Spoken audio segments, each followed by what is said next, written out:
Good morning, I'm Angelo Castro III. I'm Angela, and we are the Castros. We bring you the news. And the views that make you think. Sometimes we agree. Sometimes we don't. This is News and Views. And here are today's headlines. Senator Alan Peter Cayetano has proposed holding snap elections to help restore public trust in government institutions. Senate President Pro Tempore Ping Lacson is stepping down as chairman of the Senate Blue Ribbon Committee. More than 313,000 individuals were affected by Typhoon Paulo across 5 regions. L.A. Tenorio secures his first victory as Magnolia head coach, defeating his former team, Ginebra, in the opener of the PBA Season 50 Philippine Cup. First in the news, Senator Alan Peter Cayetano is pushing for a snap election, which he believes could help restore confidence in government institutions. But Senate President Tito Soto is opposing this, saying there is no constitutional framework to back such a move. Soto adds that this could result in further uncertainty and chaos. Here's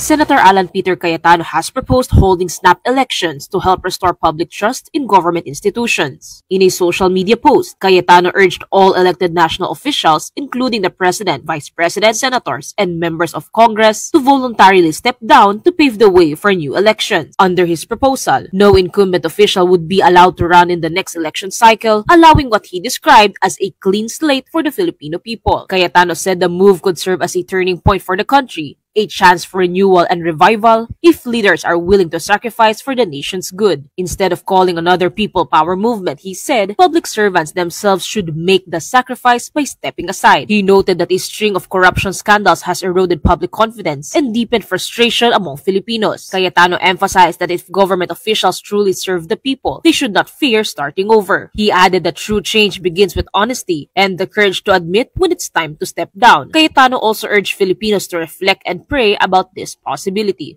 Mobile journalist Marymon Reyes, we are One News.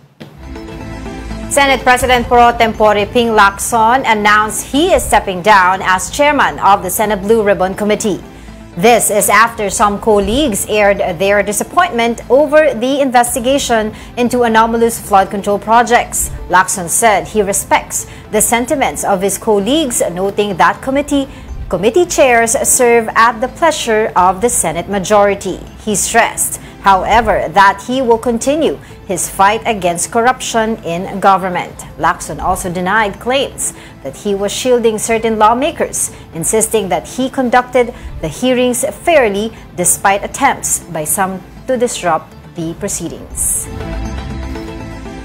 And for more updates over at the Senate, we have with us mobile journalist Marymon Reyes. Marymon! Alright, Marymon! Senado. Kailan ba ang supposed resignation ni Senator Ping sa Blue Ribbon? Di ba mag-meet sila ni SP Soto?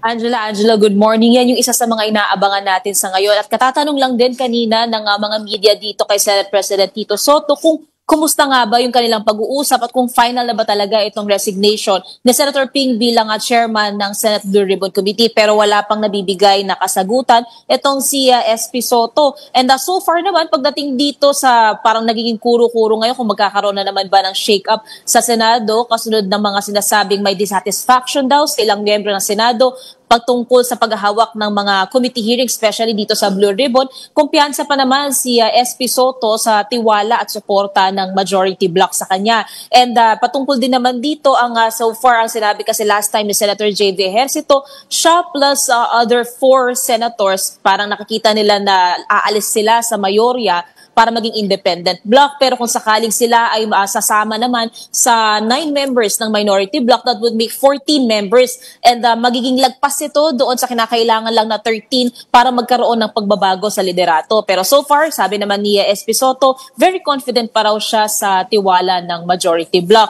And ngayon din kasi, isa sa mga inaabangan din natin kung ano na nga ba yung mangyayari dito sa Blue Ribbon Committee, lalo pa na suspendido rin ang plenary sessions until Friday this week to pave way din daw muna sa budget hearings.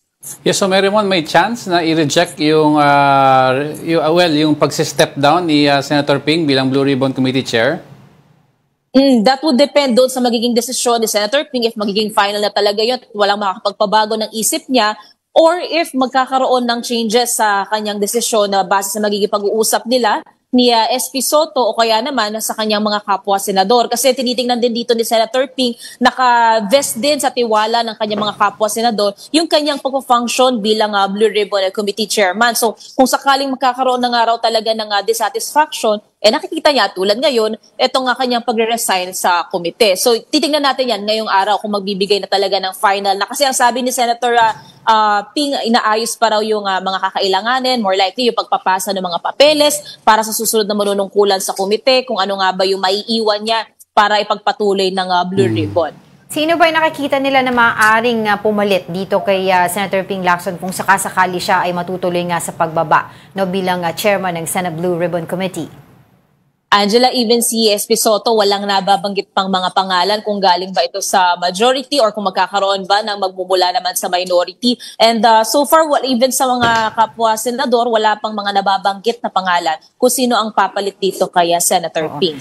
Just to enlighten us, ating mga kapatid na nanonood din sa atin, paano ba yung proseso dyan sa Senado? Ito ba ay, of course, ang alam natin, ito ba i-appoint ng Senate President or pagbobotohan ito?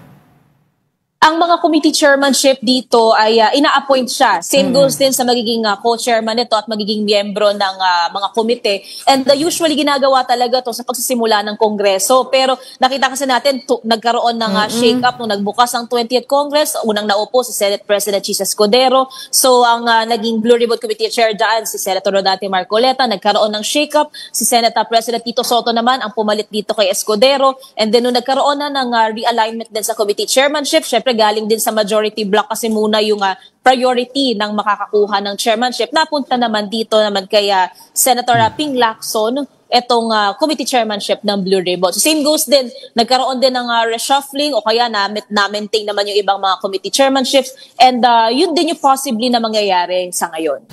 Mary, gusto ko lang let's backtrack a little what led to this resignation kasi over the week, medyo silent about yung chairmanship niya. Pero nung weekend, doon pumatok. Ano ba talaga ang reason na kinadismaya daw ng ibang senators? Was it the fact that Senator Lacson did not name Congressman Romualdez as probably guilty? Or is it because inalaw niya yung testimony ni Bryce Hernandez na ma-bring out? Angelo, yan yung isa sa mga umuugong na kini-question dito sa panunungkulan ni Senator Ping. Pero kasi ang naging sagot niya naman dito, iniplano na nga nilang imbitahan itong si dating Congressman Zaldico, maging si dating House Speaker Martin Romualdez to answer yung sinasabing may pinagtatakpan daw na mga kongresista. So that's one. And on another hand kasi, nitong lumipas na linggo, even si dating Blue Ribbon Committee Chairman na Senator Rodante Marcoleta, na parang nagkakaroon sila ng giitan ni Senator Ping tungkol sa kung paano niya hinahawakan itong hearing ng Blue Ribbon. Isa rin kasi sa na-question din dito ni Senator Marcoleta, number one, yung tungkol doon sa naging opinion ni Senator Ping tungkol sa comparison kung sino ang mas credible, ang mag-asawang Diskaya ba o itong si Bryce Hernandez para maging mapasailalim sa Witness Protection Program. Sinasabi kine-question dito ni Senator Marcoleta yung integrity ng Blue Ribbon Committee, maging ng chairman nga na si Senator Ping. Bukod naman dyan, ito rin kaya Orly Gutesa last time, yung kanyang affidavit na sinasabi niya parang nawalan daw ba ng sinabihang walang kortesiya raw itong si Senator Marcoleta nung pinresenta niya bilang resource person o na nag-testimony itong si Orly Gutesa na nagpakilala naman ng basura o mali-maletang naglalaman ng milyon-milyong piso sa bahay nila Romualdez maging nila Representative Zaldico. So marami-raming mga umuugong. Even si Senator Amy Marcos naman din, ang over the weekend naman ang kine-question niya naman, bakit wala pa raw ulit bagong hearing ang Blue Ribbon at inaabangan niya na rin yung initial report na supposedly ilalabas ng komite. I was wondering Marymon, kung isa rin ba sa nag-trigger dito sa mga senador na to, yung kanilang pagkakadismaya sa pagiging chairman ni Senator Ping Lacson, ay yung pagbabanggit ni Senator Ping Lacson na lahat ng mga senador ay may insertions. Yes, Angela. Isa yan sa pinag-iinitan din dito kasi yung naging komento din yan ni Senator Ping, yung sa 2025 national budget insertions, parang nasasangkot daw lahat ng mga senador noong 19th Congress. Pero ang nung kinontextualize naman ni Senator Ping, kaya niya raw nasabi yun, kaya parang very exaggerated yung naging term niya, is to emphasize na lahat ay nag-experience kayo ng crisis, and pagdating doon sa issue nga ng 2025 national budget insertion, dapat daw mabusisi yung mga naging insertion sa panukalang pondo. Angela. Yeah, meron, let's talk about in Senate leadership for a while, no? You mentioned kanina about a possible new independent bloc. If ever, Merimon, sino who will make up this independent bloc, and is this separate from the minority?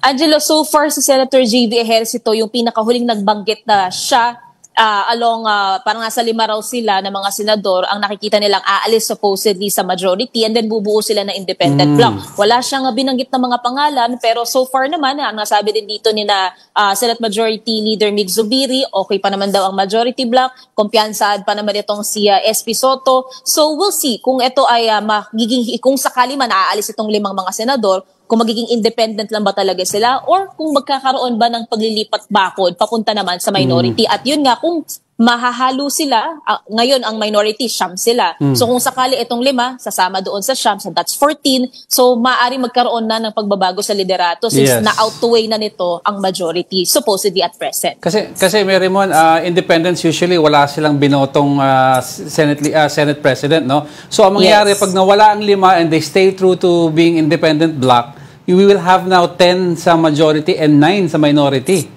So meron pa rin mandate si SP Soto pero manipis. Oo, Angelo, yan yung nakikita natin ngayon. Kung sakaling tuloy yung pag-alis nitong 5, magkakaroon talaga ng lalong ninipis pa. Manipis na nga technically ngayon ang majority compared sa minority kasi hindi masyadong nagkakalayo yung bilang ng mga ito. Pero kung sakaling aalis, magiging ganun. Ang titignan natin ngayon kung mananatiling independent pa tong 5 or mapupunta sila sa minority. Pero ang sinabi naman dito ni Senator J.V. Ejercito, yung kanya namang pinaghuhugutan ay yung hindi niya raw masyadong nakapagkakatuwaan yung proceedings ng Blue Ribbon Committee. So wala naman siya nasabing may nilulutong kudeta para mabago na naman yung liderato sa Senado. It stems lang doon sa parang hindi niya na nagugustuhan so far kung paano hinahawakan ang pagdilig ng Blue Ribbon. But yun nga, speaking of Blue Ribbon pa rin, ang sabi nga nila magkakaroon ng suspension ng hearing nito, pero kung magre-resume, it's going to be through executive session. So regardless of whoever ang papalit, kung matutuloy mag-resign itong si Senator Ping Lacson as the chairman of BRC, ito ay magiging executive session na lang. Tama? Angela, yung huli kasi nasabi ni Senator Ping, supposedly yung hearing for this week ang suspended muna dahil may mga dokumento pa from the DOJ and from the NBI that includes yung tell-all na affidavit ng mag-asawang Diskaya. Hindi pa raw ready para sa pagdinig.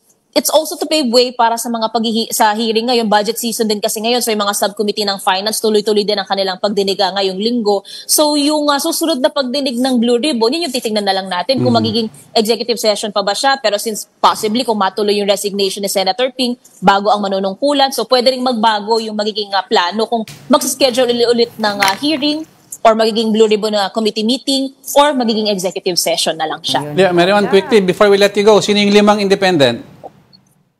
Oo, wala pa tayong mga pangalan na nakukuha. Okay, si Senator JV pa lang yung huling nagsabi talaga. Pero again, yung for Senator JV, yung stemming yun sa kanyang hindi na raw nagugustuhan yung proceedings ng Blue Ribbon. Sana, sino yung 5 wait lang, magpapa-press con ba si Senator Amy Marcos dahil dun sa napipintong sabi nila ay pag-appoint kay DOJ Secretary Boying Rimulya as the new ombudsman?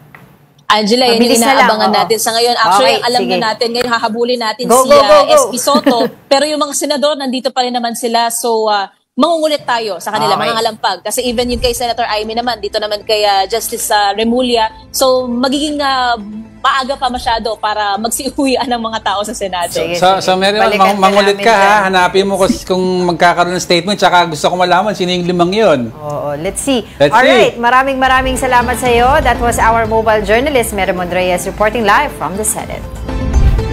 Now, Senator Amy Marcos claimed that Justice Secretary Boying Rimulya is set to be appointed as the next ombudsman today. Marcos voiced concern over the reported move, calling it a political maneuver that could undermine accountability and violate constitutional principles. She also pointed out that Remulla's possible appointment raises questions about fairness and integrity, noting that he still faces pending cases. Remulla is among those shortlisted for the position of ombudsman. Well, sino naman lagi na-appoint na ombudsman, meron sasabihin mo may pagka-bias yan kasi ang claim. Pag once nag-step down ang presidente sa kanyang term, sabi nila ay mas mapoprotektahan through ombudsman. The president appoints the ombudsman. Wala kang magagawa. Ganun talaga yan. Balikan natin yung usapin na yan. But we'll be back with more stories after the break. Keep it here on One News.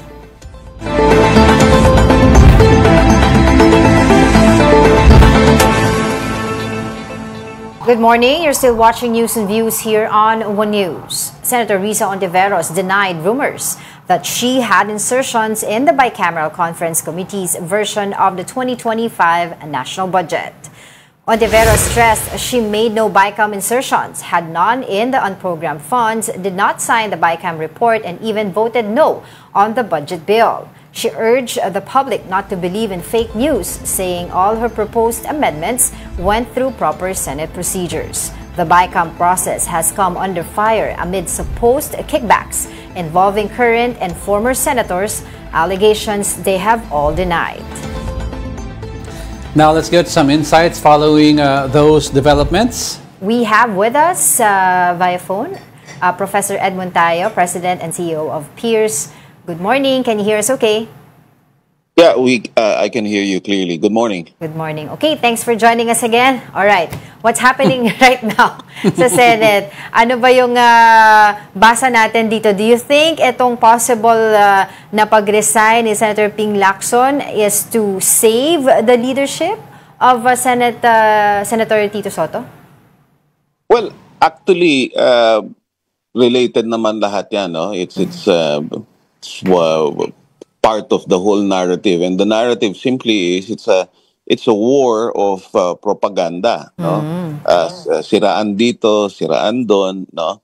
To be precise about it, if we look at the legislative procedure, yung insertion pareho yan sa amendment. Right. Ibig sabihin, kasi at every stage of the legislative process, every member of Congress, and when we say Congress, that's both the House of Representatives and the Senate, any of its members can introduce changes to the proposed legislation. After all, it's a proposed legislation. Okay, so when you amend, when you change, you you take some amount from one program, activity, or project or PAPs to another. That's an amendment. It's called an insertion when it is something that is not originally planned in the budget and you introduced it. No? Now, and there's nothing wrong when you do that, whether in the plenary or the BICAM. Even the Supreme Court has already ruled, no, that even the BICAM can introduce changes to the proposed legislation, because that's not the final step after all. No, it still goes through the president, and the president can review. And even if the budget has already been approved, the release of the budget can still be delayed, as the process is such that it's subject to continuous review and continuous assessment. I think that's what happened. So when does insertion become bad? Let me just finish para maklaro sa mga tao, kasi yung word na insertion malisyoso Yes. No? Kaya nagiging hindi maganda ang dating sa publiko, kasi nga yung mga gustong matuntun yung katotohanan, ginagamit itong salitang ito para siraan ang lahat, no? Right. Para sabihin na ikaw din may insertion, hindi lang ako, no? Pero hindi kasi doon natatapos. Kailangang makita ng publiko yung buong picture. Okay. Anyway, so as I was saying, so kapag ka nandun na-approve na, meron pa ding monitoring and assessment yan. Pwedeng i-delay, pwedeng i-stop, no? At yan ang tingin kong nangyari, kaya binanggit ng Pangulo na siguro nakita niya ay napaka-garapalan naman na yung nangyayari. So inihayag niya ngayon yan sa publiko. So ang nangyayari ngayon, nagsisiraan sila kasi gusto nilang mangyari, hindi na matuloy itong investigasyon na to at wala nang mapanagot. So magkakadugtong yan doon sa panawagan na magkaroon ng snap election, sa panawagan na pati si Risa Hontiveros na kasama doon sa mga nagtatanong ng mga matatalas na tanong, kasama si Senator Ping Lacson, sinasiraan din.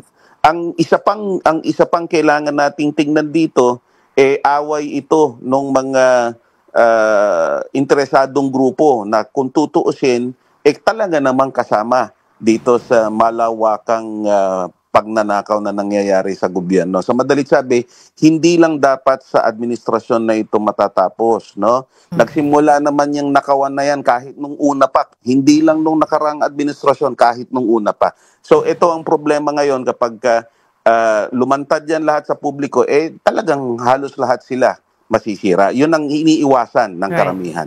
So my question po, Prof, is when does insertion become bad?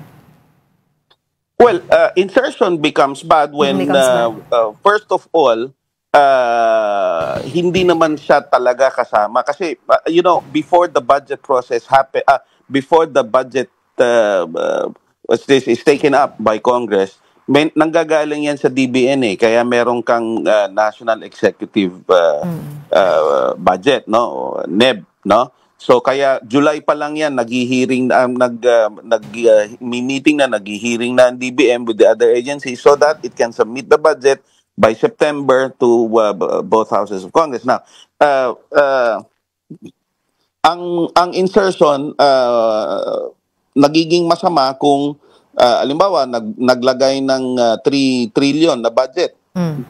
Nawa mong 4 trillion na hindi mo na walang panggagalingan. Kasi ang budget, hindi lang basta naglilista ka lang ng ano yung gusto mong bilhin, ano yung pagkagagastusan mo. Kasama pati dyan yung projection kung magkano yung revenue collection mo. Kasama din dyan yung uutangin mo. No? At isa pa yan na ginagawa nilang, ang tawag dito, pinapasama nila ang itsura na tumataas daw ng tumataas ang ating utang. Hindi maiiwasan na tumaas ang utang. Ang iniiwasan natin, lumampas tayo doon sa limitations ng GDP natin kasi kapag lumampas yun, ang tawag dito, baka maging katulad tayo ng Argentina nung yes.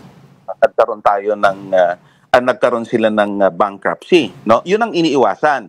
Pero lahat po ng bansa, no, doon po sa mga nanonood sa inyo at nakikinig, lahat po, kahit po ang Estados Unidos, kahit ang bansang Hapon, kahit ang China, lahat yan may utang. Kasi ang gobyerno po, hindi naman yan pribadong sektor na nagsesave. Hindi po ganon, no? Ang papel ng gobyerno ay gumastos ng gumastos kasi yan pump priming kung tawagin sa ekonomiya. No? So now, having said that, okay lang sana yung insertion basta nandun tayo sa limit. At ang pinakamasama dito, kaya nangyayari itong nakawan na ito, kasi doon mismo sa implementation. Ang sinasabi siguro ng ibang senador, wag lang nakatutok sa kanila, sa Kongreso at sa Senado, yung investigasyon. Kailangan talagang mahanap yung dulo nito at malaking bagay talaga yung papel ng mga ahensya katulad ng DPWH. Prof, there has been talk of a suggestion na tanggalan daw ng power of insertion yung Senate mismo but not Congress. Kasi for example, yung pattern daw nitong insertion sa US, sa Senado ng US, meron naman silang represent na state.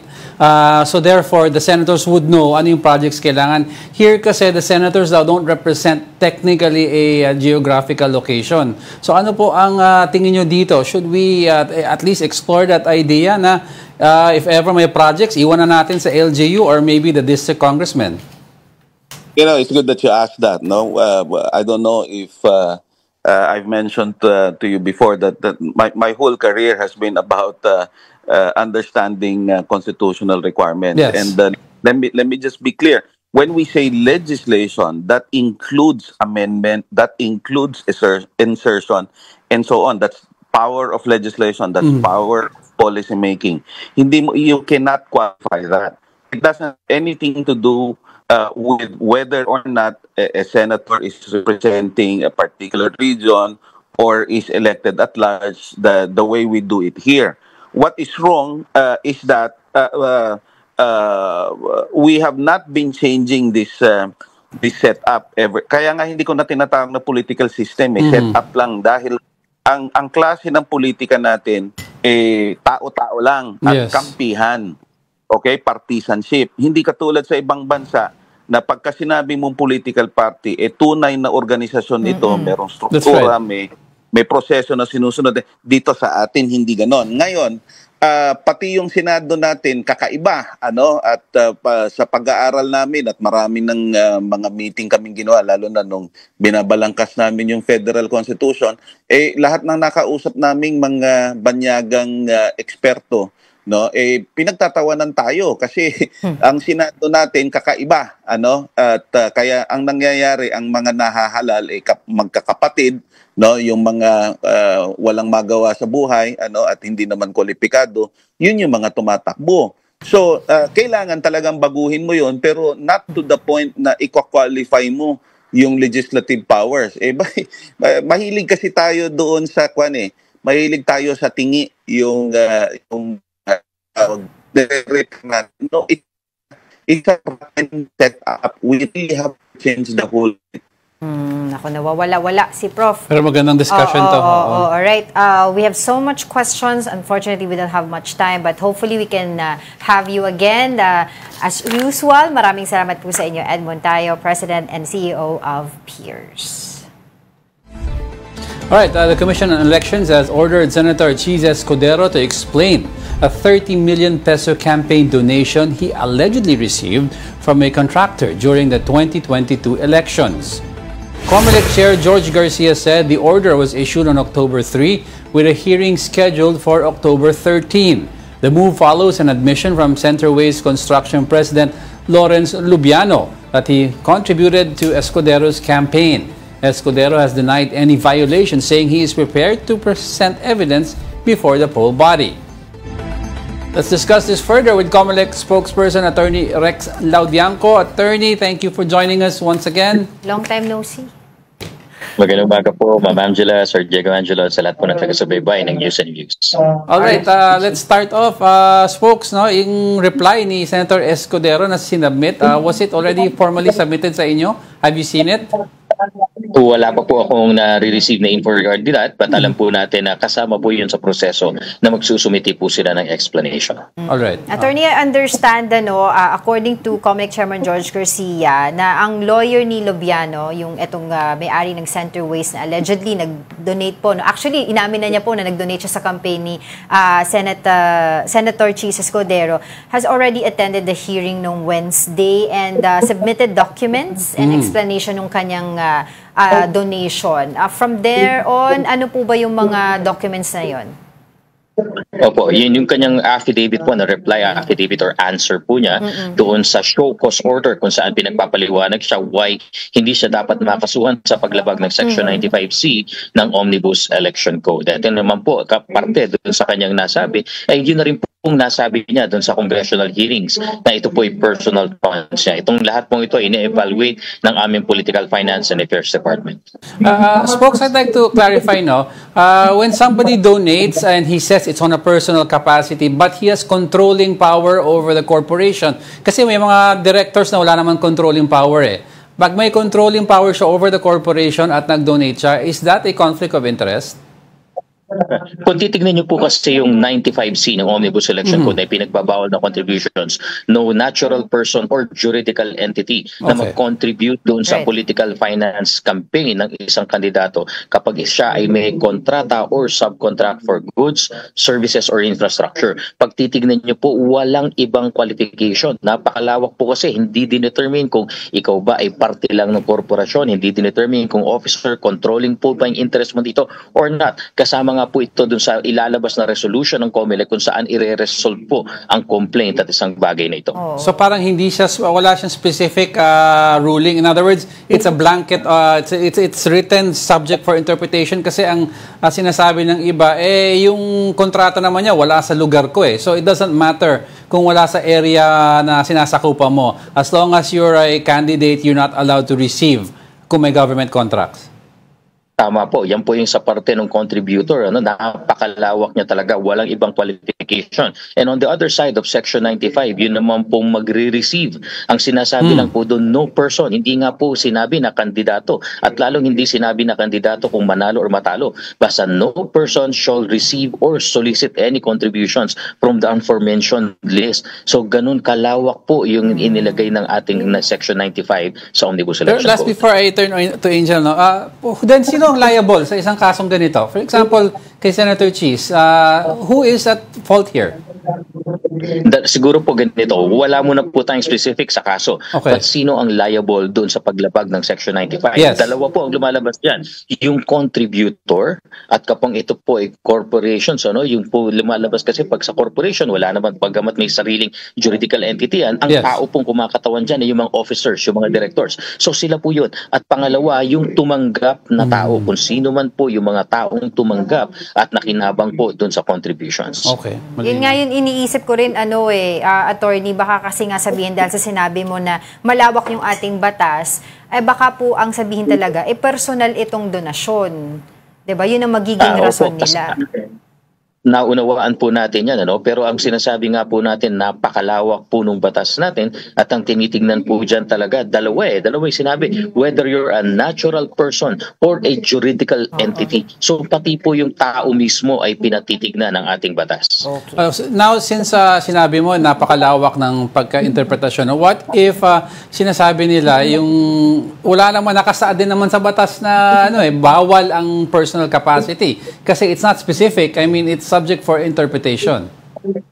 Tama din naman po yun. At isa nga po sa nakita namin na maaring i-allege dito ay yung personal siya nag-donate na sa part of a corporation at personal niyang pera. Whether kinita niya to sa korporasyon o hindi. Para sa amin po, it's a matter of legal defense. Tignan po natin. Basta po ito re-resolve namin ayon po sa legality sa nakita namin at inaasahan din po naman namin na aakyat sa mataas na hukuman ito. So, pero ang stance po ng Supreme Court, folks, is bawal ito. Whether they agree with this or not, Supreme Court na lang magdedetermine. Hindi naman po. Ang inaasahan lang po natin na talagang yung ganitong bagay na mayroong question of law, baka umakyat talaga sa Supreme Court. Tandaan po natin, ang pagkatapos na action po ng COMELEC dito ay mag-file ng kaso sa Regional Trial Court dahil kasong kriminal po ito. Right. Ang parusa po dyan ay Attorney, medyo nawawala po kayo. Attorney? Oo, yan. Nawawala si Attorney Baganda kasi yung sinasabi niya, na-explain natin sa kanya. Dahil marami kasi ngayon, actually even before pa, sabi nga nila common knowledge ng mga politiko na nag-campaign na nag-receive ng mga... Yan na. Can you hear us okay? Courts ay maaaring umakyat sa higher courts. Ayun, nawala po kasi kayo, Attorney. Can you hear us now? Nawawala si Attorney. Attorney? Ako nawala. Alright, kasi sa case si Senator Cheese Escudero, on one end, sinasabi is ako nagbigay. I have a company that's engaged with government contracts, pero yung donation ko galing sa akin, hindi galing sa kumpanya ko. But yung sinasabi dito kasi, what we're trying to avoid in the spirit of that, yung Omnibus Election Code is, we're trying to avoid any undue pressure that may be used to the benefit of the lawyer or the contractor. Kasi involved kayo sa government projects, di ba? Exactly. So, yan ang spirit ng law. But, Attorney? Yes, Attorney. Yes po, hello po. Ayun. Okay na. Hello po. Oo. Attorney, kasi ang tanong din dito, meron pa ba tayong ibang mga kumandidato na kumbaga na binibisagahan po ng COMELEC na maaaring tumanggap po ng campaign donations mula sa mga contractor ng government? Ay, marami pa po. 52 po yung initial na nakita namin ng mga korporasyon na related. Nauna lang po si Mr. Lubiano kasi under oath ay inamin niya na sa congressional hearings. Yung 51 po, ngayon ay humihingi na kami ng certification mula sa DPWH more than a month ago na po namin hihingi. At pag yan po ay nakuha namin na nagpapatunay na may kontrata sila, asahan niyo po ang ganitong klaseng investigation. Right. Okay. So can you provide us po certain personalities na involved dito aside from Senator Chis Escudero? Ang hawak lang po namin muna ngayon ay yung pong listahan na ipinadala sa DPWH. Pagpaumanhin po ninyo kasi nais muna po namin matiyak. Meron ba silang kontrata or subcontract during that time? Ito po, ganito kalawak yung hiningi ng COMELEC. Mula po sa filing ng COC ng October 2024 at tatagal hanggang pagkatapos po ng ating election period. So mahaba po yung hinihingi namin na certification at mga dokumento sa DPWH. Isa pa, maari po kasing sa main contract ay hindi nakalagay yung pong mga nakita namin na contributors. Pero tandaan natin, ang batas kasi ay sinisilip din pati subcontractor na nakadisclose po yan sa procurement. So medyo marami po kami. Asahan nyo po yung paaming pag-update sa inyo once nag-confirm ang DPWH. Ang tanong din po dito, maihabol ko lang, attorney, will you also investigate dyan sa COMELEC yung sinasabi dito sa report ng PCIJ na meron din pong natanggap na campaign donations during 2022 campaign period? Etong si President Bongbong Marcos at Vice President Sara Duterte mula sa mga contractors din ng gobyerno? Kasama po, naipahayag na po ni Chairman Garcia na kasama po lahat yan. In fact, dun sa unang nga po na initial na investigation, bumaba na po kami hanggang mayor. So ito pong mas mataas ay kasama rin po yan. Ang nakita lang namin pong konting problema dun sa PCIJ report, may pagkakaiba-iba sa pangalan. Iba po yung pangalan na nandun sa PCIJ report, iba rin po yung nakikita namin pangalan. Pero asahan po ninyo na lahat po ito ay will be thoroughly investigated by COMELEC.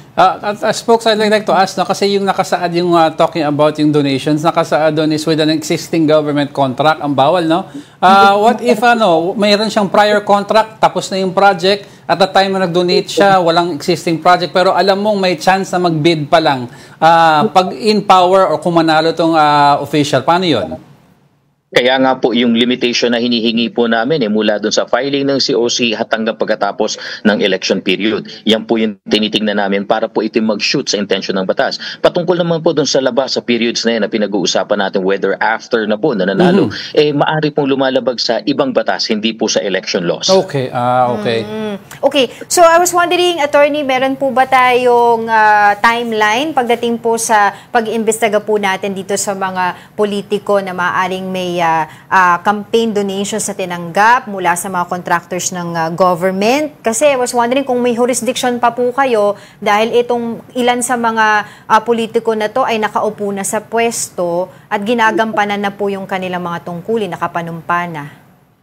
Opo, ang timelines po namin dyan for as long na hindi nagpe-prescribe po yung offense. At po, 5 years po kasi ang election offense. So para sa mga nagsumite at kumandidato noong 2022, whether nanalo or natalo po sila, hanggang 2027 pwede kami magsampa ng kaso sa kanila at investigahan sila.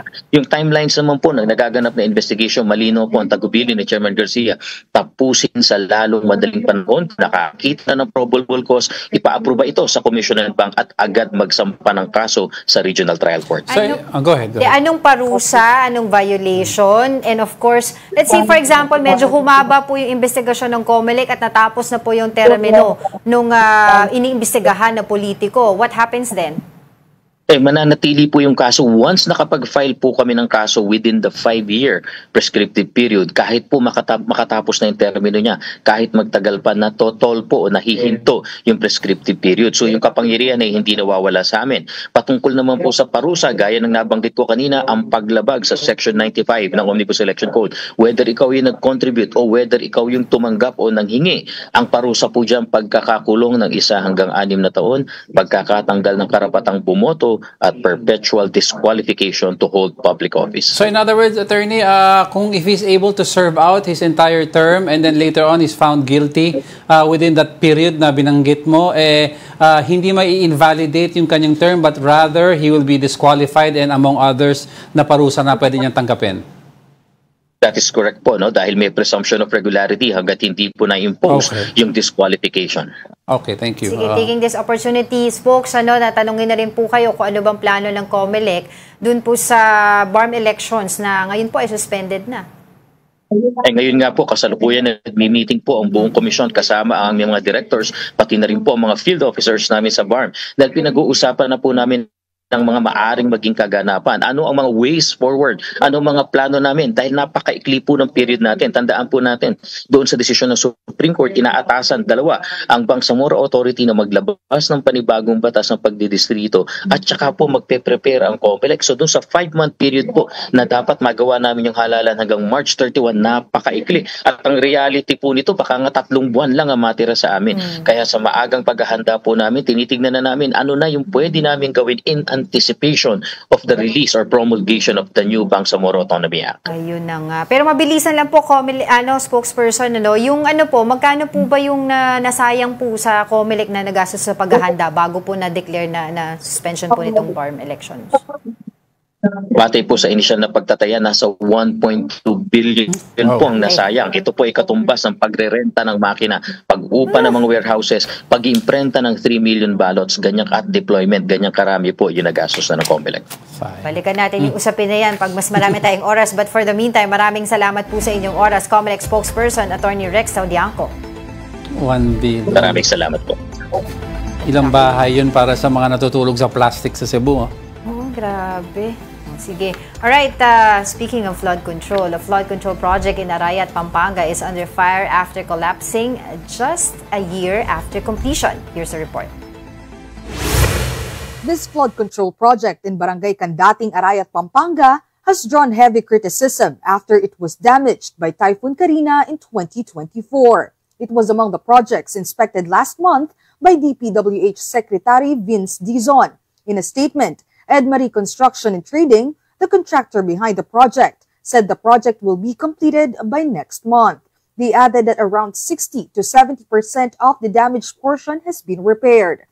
There was also no double funding since the project is still under its 5-year construction warranty, which makes the repairs their responsibility.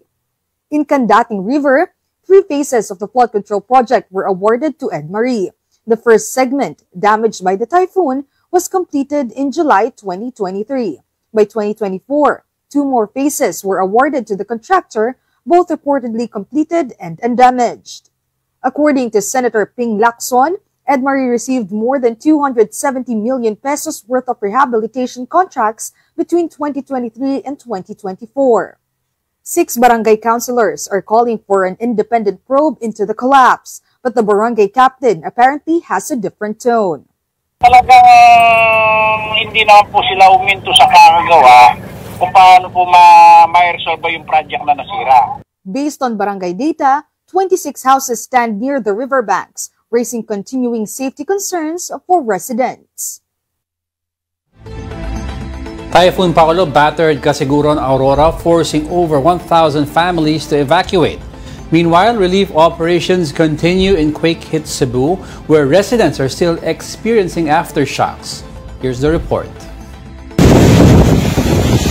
Strong winds and heavy rain battered Casiguran, Aurora on October 3 as Typhoon Paolo passed through the area. Residents worked together to lift boats out of the water, preventing damage from the waves.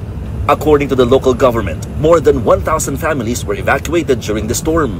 Relief goods have also been distributed to support affected families. In quake-hit Cebu, residents attended Sunday Mass despite the threat of aftershocks. Among them was Mary Grace Kapangpangan. She expressed lingering fear, having already endured the devastation of Super Typhoon Yolanda. Yung asawa ko noon, namatay sa Yolanda. Then, may 3 anak ko, maliliit pa. Grabe kalisod sir, di ko ka kuhan sir, nagda-trauma na ko anang bagyo. Samot na rong linog. Meanwhile, the Sogod local government expressed concern over fake social media posts which affect the delivery of aid in the area. Yung nagpakakalat, ano ba? Anong mentality nila? Gusto nila ang magulo tayo? Baka mayroong iba pang mga motives na gusto nilang dito? Hindi makatulong sa amin yun. We are affected, totally affected. Worsening traffic heading to the ground zero and nearby towns also raised concerns over road safety. Delikado kasi baka mag-crack yung mga kalsada natin at saka yung mabundukin namin na daan. Yun ang mga boulders, yung mga mag-landslide. sa aftershock. Then mayroon ng mga sasakyan doon sa ibaba. To ease congestion, a relief drop-off hub has been set up in Danao City where goods will be collected and transported by sea or air assets.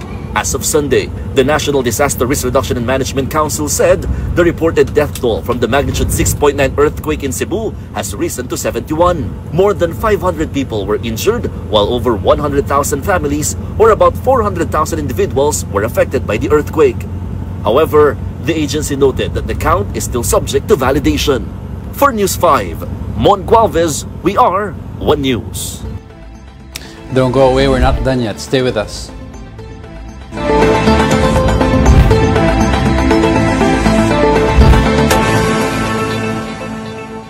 Welcome back. You're still watching News and Views here on One News.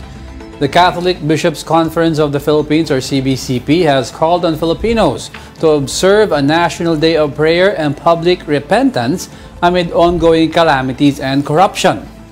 Now, the observance begins tomorrow, October 7, coinciding with the Feast of Our Lady of the Holy Rosary.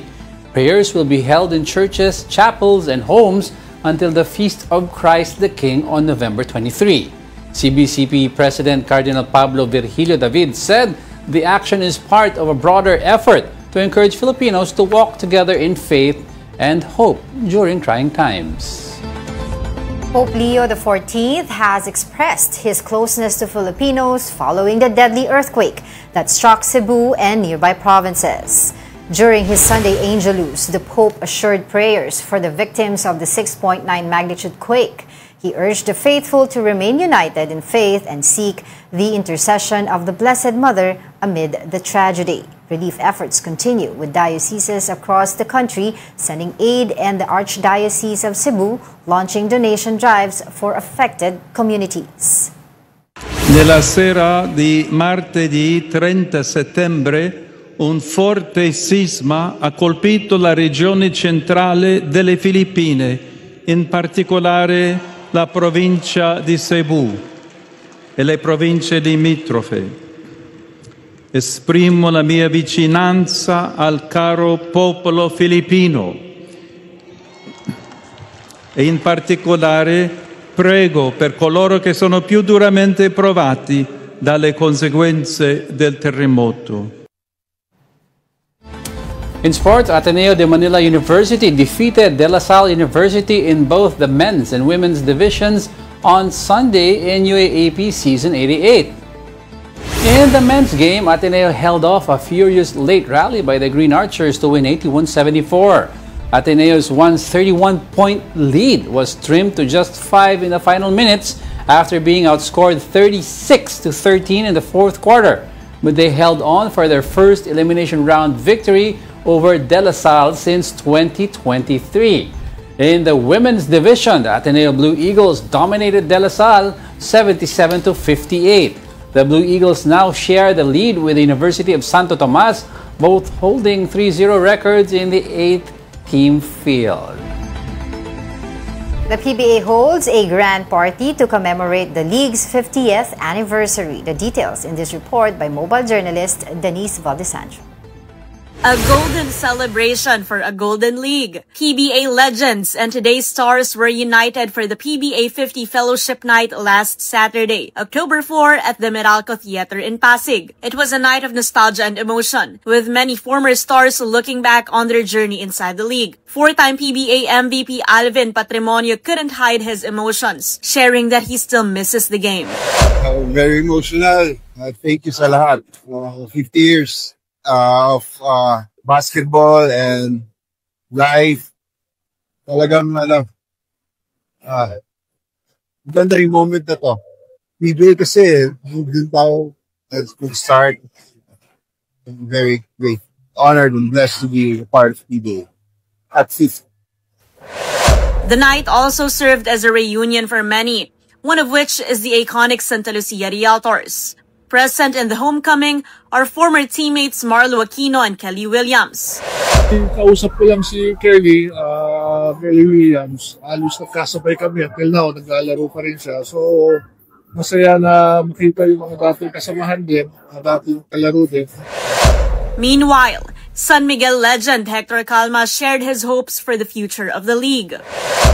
Well, I think more teams we should have more teams to enter the PBA.